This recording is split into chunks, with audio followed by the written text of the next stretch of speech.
Welcome back, everyone. It's Gerald coming right back at you with more Marvel memories. I've still got so many great guests coming up over the next couple weeks talking about their love for Marvel and how it ties into Endgame. But you know, I can't do anything like that without my good friend. He is the host of the Honeyqueen podcast. You got to catch all the great episodes that he's produced on Honeyqueen at Podbean, Apple Podcasts, and so many other different outlets. It is my good friend. I called him the traveling man. It is Jason Fineburgh.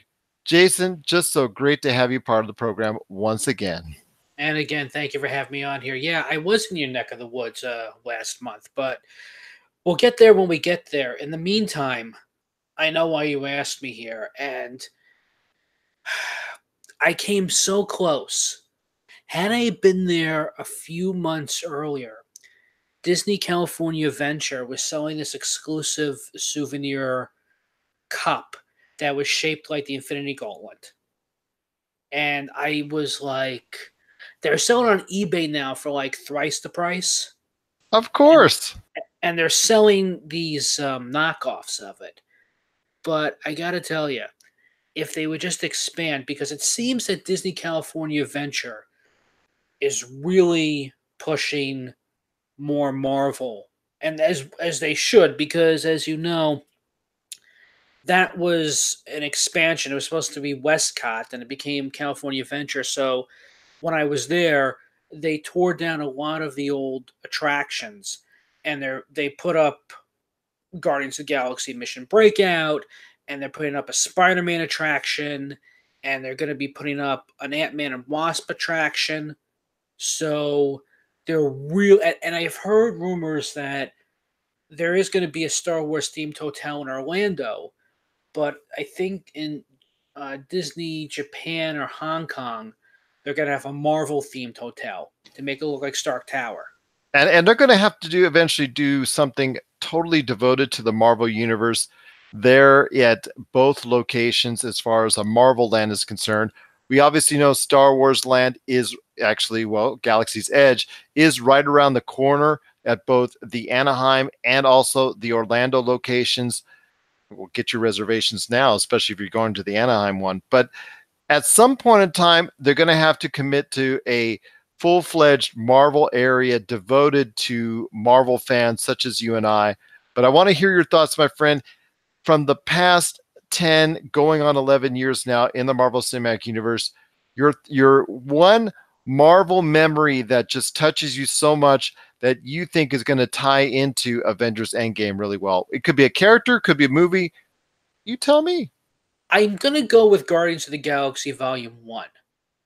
And I'm going to go with both actually Gamora and Thanos, and even Drax, because even though Avengers, the end credit scene where the mid credit actually dealt with introducing Thanos, and we kind of it all goes back to one quick thing.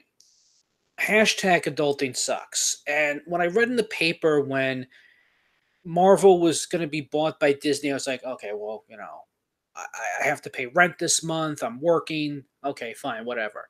Iron Man came out. I was like, okay, great movie. Incredible Hulk came out. I didn't know it was a reboot or part of the MCU, whatever they were calling it. So I really didn't think much about it, and we know the rest. I really didn't commit to the Marvel movies until after Avengers. I saw Iron Man. I didn't see Cap. I didn't see Hulk. I didn't see Thor in theaters. I waited until after Avengers to watch them again. Ever since then, I've seen, with the exception, unfortunately, with Winter Soldier for reasons, I've seen every MCU in theaters. Oh, and Dark World, but nobody talks about Dark World. But I think with Guardians of the Galaxy, it was their way of saying eventually we're going to have to go into the cosmic universe, and we're going to have to talk about the stones, the gauntlet, how one has to do with the other, because it's more cosmic than it is on Earth. And I guess that was their way of how are we going to pass the torch, because MCU took a very long time. I think if it weren't for Avengers, we wouldn't be talking about it today. It's got to be. I mean, it's because of Iron Man, of course, but I think Avengers sealed it because Hulk, Thor, and even Captain America, I don't think did that well. And then well, the Thor sequel didn't do that well, and then Guardians came out and everything was okay again. And I feel that if you're gonna find a way to tie in what's going on with Endgame, you could argue and you could say, well, 2008 it starts with Iron Man in 2018, but I don't know if that was the MCU's plan. I don't know what they're really considering because they were just like saying, we took out a loan, we got all the rights for these characters, let's make movies and then let's make a universe. They were really tripping over the finish line. So I don't know really when it would begin and when it would end. At least that would be the answer I would have 10 years ago.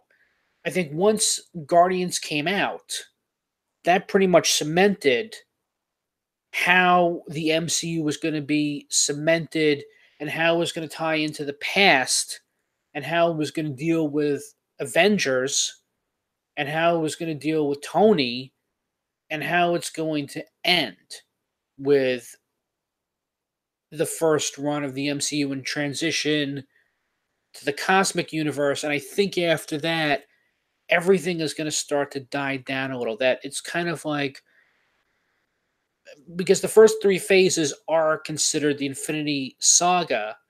Now we're going to transition to, I guess, Star Trek: The Next Generation because everything is going to be more in outer space now. We're going to be dealing with the Fantastic Four, but they're going to be fighting aliens in outer space. I'm assuming we're going to be dealing with Guardians 3. We're going to be dealing with X-Men, but Disney said, okay, we're going to give you Dark Phoenix.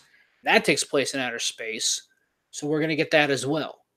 So I think if it weren't, you could argue for three reasons why we're still talking about the MCU today and how everything is tying in. You could argue that if it weren't for Iron Man and Avengers, but I think it really was going to tie into, as I said a million times, I think Guardians helped more because we were being introduced to somebody that would be a bigger threat to not just one set of heroes, but all of them all over the world and universe. Because now you're not just dealing with Earth, you're dealing with the cosmic Marvel universe. And now you're going to see how this ultimate crossover with the Earth universe, the cosmic universe, and how it's going to have to transition and things will get to slow down a lot more because we've gotten the sequels, we've been introduced to characters. We'll probably get more sequels with Black Panther and Doctor Strange from what I've heard. And I know with Disney Plus what they're doing with Falcon and what they're doing with Winter Soldier. Plus, also as well, Wanda and Vision, and Right. also heavily rumored is Loki. I think that's a done deal as well. And then we've also heard even more rumors when it comes to adding a Hawkeye miniseries as well. Yeah, they've actually the problem with Disney Plus is that everybody's wondering who was dead and not coming back or which contracts expired or what they're doing.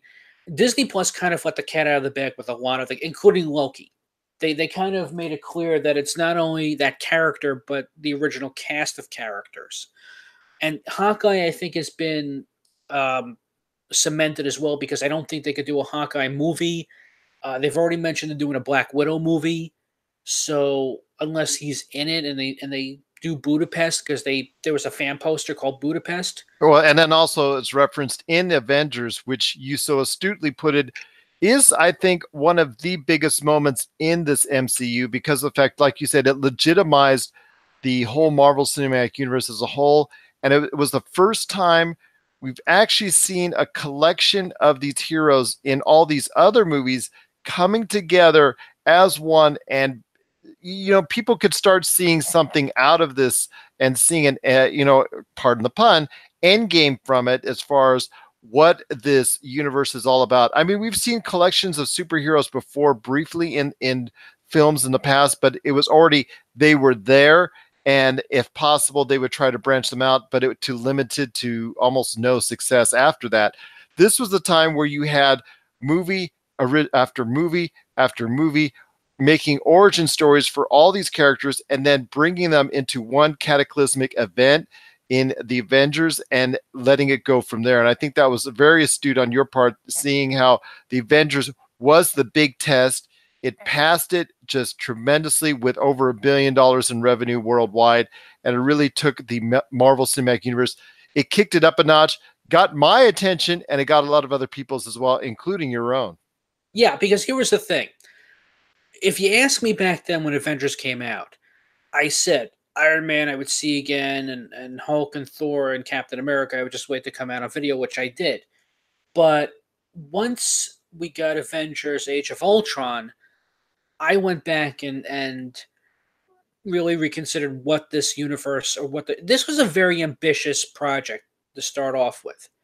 This was very ambitious to see how it was going to start, how all these movies and sequels are going to intersect with each other like a TV series, but it's in a movie universe, and how we're going to care. Now, of course, there have been some turkeys.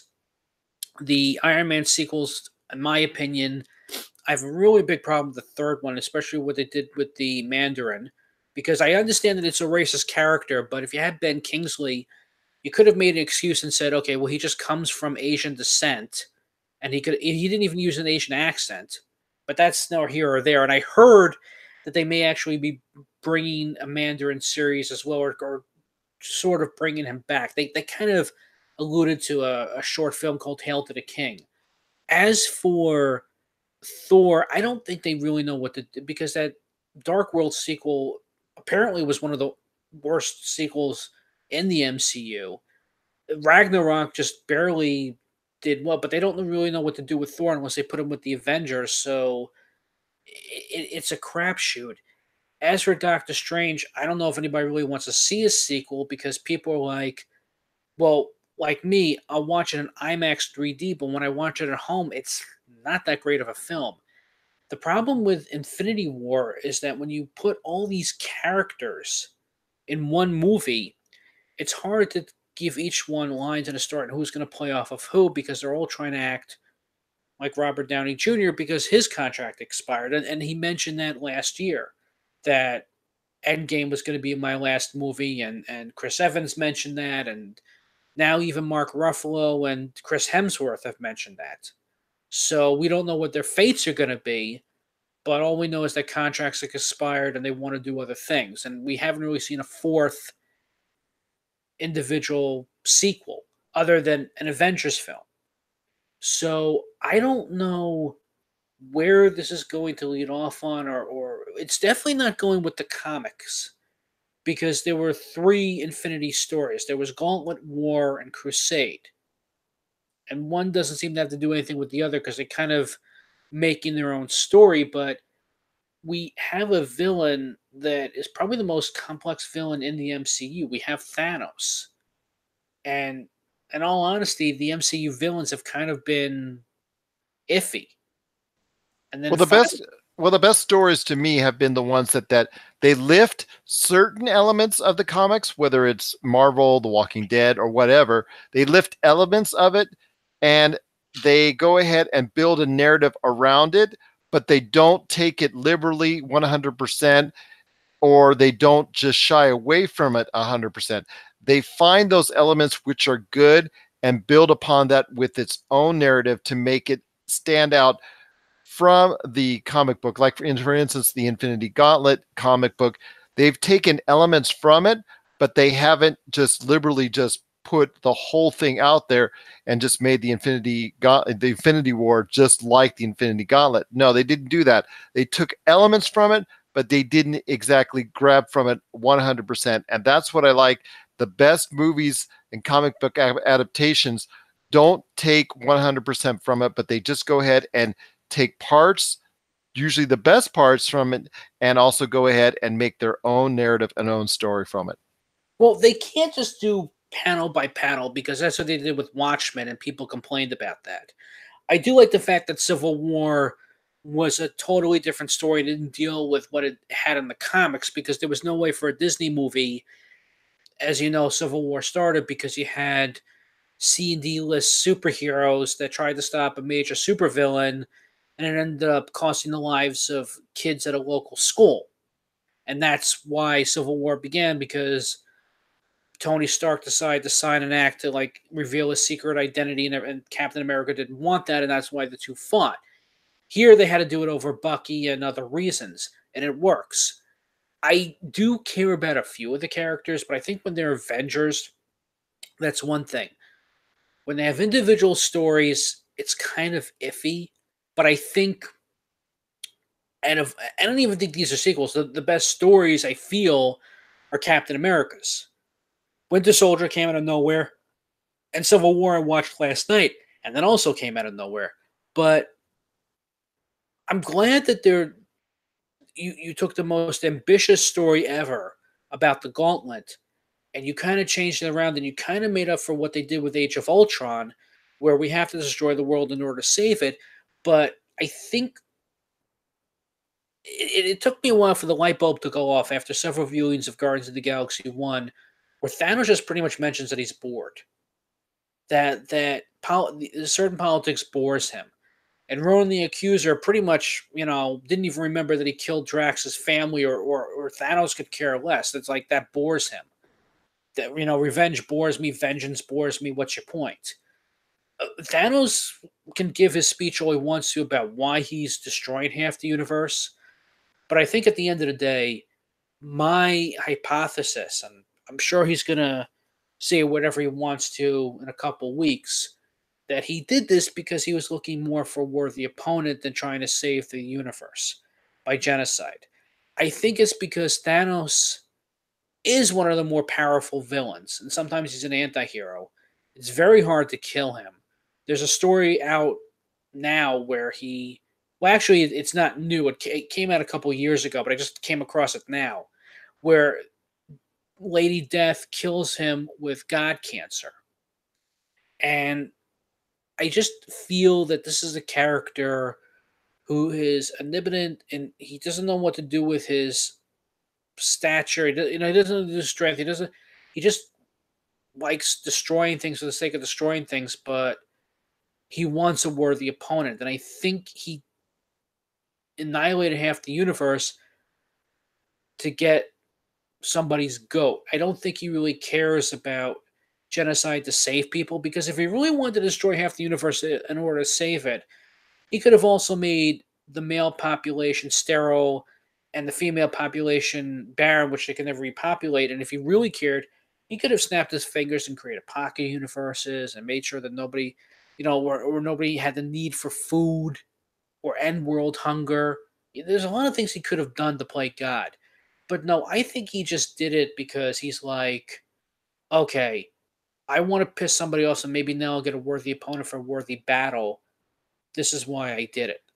I don't believe anything else that comes out of his mouth. And don't forget, he is the Mad Titan, meaning that he is insane. And even Gamora calls him on his shit. So I feel that Guardians was really more the starting point, because it's like, well, Thanos was introduced in the mid-credit of Avengers, but why is he in Guardians? And going back and doing my research, I was like, oh, now it's all starting to click in. And now it's all starting to come together.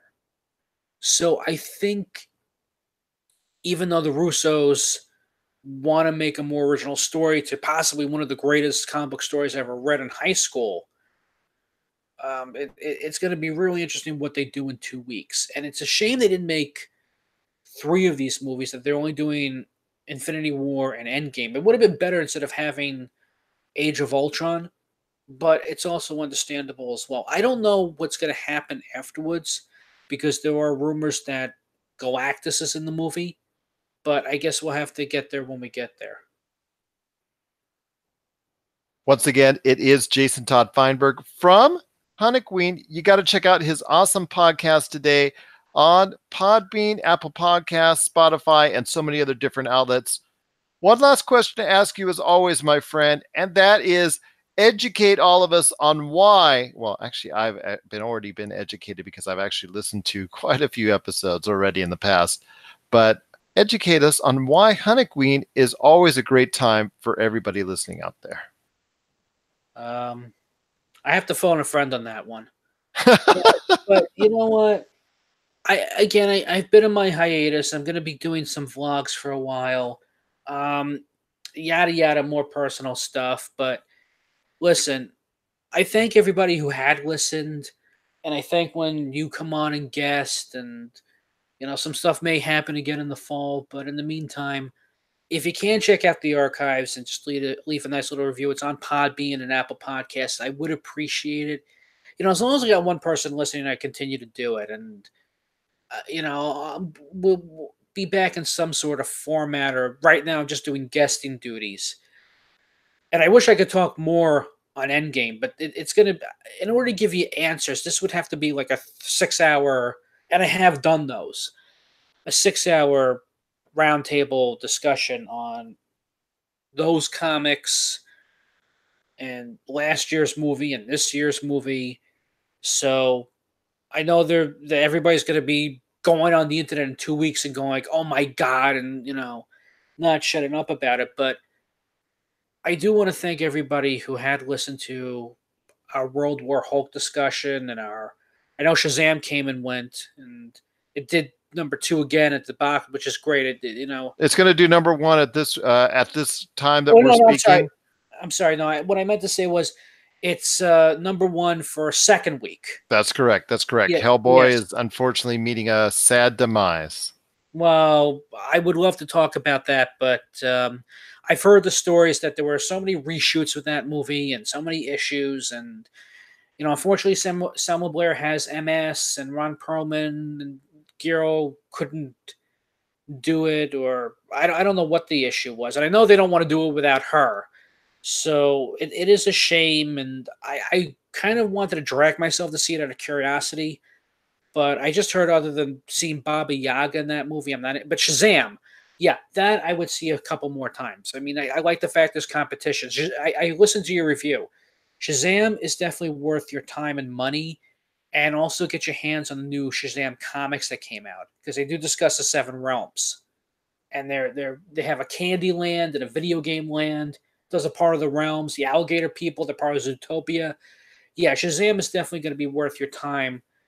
And I don't know what else is coming out other than Well, it did get greenlit for a sequel. The end credits are going to hold true. Mr. Obviously, Mind. Yeah, yeah, and it's obviously that's going to go ahead and lead into a Black Adam movie as well with The Rock. So good things are coming up for Shazam. I'm glad you enjoyed it. Probably a lot better than I did. Yeah, I know since you listened to my review on it, but Shazam, Zachary Levi himself has got a long future with the character.